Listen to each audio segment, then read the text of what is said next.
بسم الله الرحمن الرحيم. دمان مدة Soomaaliyeed meel kasta joogto waan salaamayaa. Dad badan baa su'aalo iga soo weydiinaya caawa arrinta igu dhacday. Oon rabaa inaan si fiican ugu faahfaahiyo. Waxaan marayay hotelka Star ama xaafadda Calaamada horteeda aan u maraya ayaa dukaan baan ka soo baxay oo markaa ka adeegtay.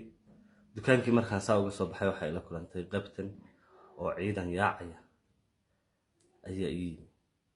walaal maxaa dhacay baan ku yiri jira adigu muran yar kadib waxay ii sheegeen ma jiraan warqad ama dacwad ku socota warqad ay sidaan oo ay igu soo dacweeyeen saycidi ama dibaan sameeyay ii sheegeen already adigu gacan baa la igu bilaabay ilaa dhowr iyo 10 askari ayaa gacan ay qaaday nabarrada ii geystay ma goobtii bay kugu dileen marka ay ka heleen mise saldhig baa loo geeyay goobtu waa wadada dhexdeeda la igu garaacaya gaari baa la isaaray ilaa intaan gaariga sii saarnaa nabarra igu dhacay maxay ahaydey sidaasay u dhacday saldhigii baa la igeeyay wax dambi oo la igu haysta la iima sheegin warqad la iga soo gudbiyay lama sheegin saldhig waa kee loo geeyay saldhiga qurac dheer baa la igeeyay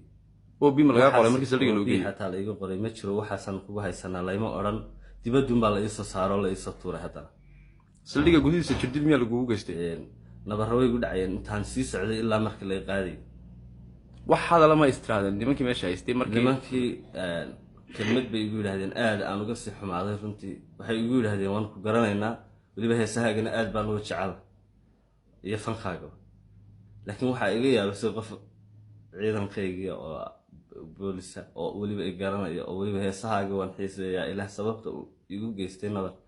ama igu dilay baa iga sii qiirisay runtii وسؤال ليس كان نقول دونه سقط سنة أنا أقول قريب مخيس كمان فكرة وحشي شرب بقولال كن أوقفه نبرد أنا جاي يقول دعاء هبين يقول بقى يقول دعاني يقول كيس يدم بجيسن وحنا قعدت سنة يعيدهم كبولسكا إن شاء الله مردم بين أنا يقف عندهم بجيسن أنا نبر كل دعين أول ليس كان نقول دونه دولة واحد جذب يتعدي كسر جذها دولة يوم مجال جذه هذا واحد شردي له جيستي قبل سلبرتي أو ما عليه والله قرنا يقول بس قرنا يدم بالآن لو جت شردي وادو jeedaan ninkan nabarada ku yaala wajigiisa jirkiisa inta kale nabarada ku yaala ka badan dhowr iyo 10 askari saldhiga qurac dheer ka tirsan ee magaalada Hargeysa muuqaalkaygaas cidi kasta oo soo gaara waa in ay share garaysaa waa in la faafiyaa muuqaalka waa in jawaab degdegana sida ugu dhaqsaha badan laga soo dhiibaa